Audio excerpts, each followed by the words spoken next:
You might have heard of Claude Code, but you have no idea what it is. Well, my friend, I'm going to explain to you. Let's say that you want to have a web application, but you have no coding skills. Well, this is where Claude Code comes in, and it basically will do everything for you with a simple query in a terminal. Right, as an example to show you, I've requested Claude to just make some web application in PHP, which I'm not very good at, and boom, this is a fully working web application for you. Look, post it, boom.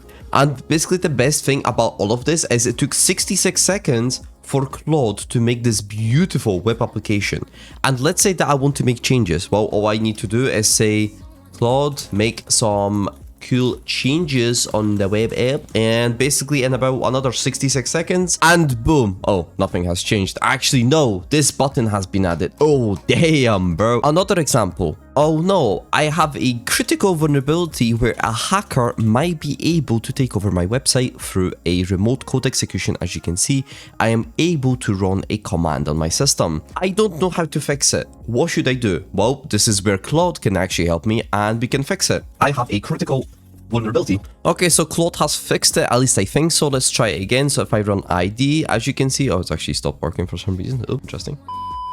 Okay, so after a little short break, as you can see now, if I type in ID or I try any command, it's actually not going to work, right? Even if I try some weird combination where it could actually bypass the filters, like for example like this, where technically we are pushing 2 commands instead of 1, as you can see, it's not even allowing, right? So it has been actually secured. Also, if you're interested in actually learning how to use Claude for cybersecurity, I have done tests on Claude and the usage of how good Claude is actually for cybersecurity or for penetration testing. Go to the description down below and there's a video waiting for you. And don't forget that Claude literally has access to your whole system, so you can literally tell it whatever you want it to do. So as you can see, I have requested Claude to find me a nice cute cat picture, and this is what he has given me. Wow, so cute. Or if you want to bake a cake, Claude can also assist you. As you can see, he just gave me a whole recipe how to bake a cake. I'm gonna bake a cake with Claude Code. Let's go.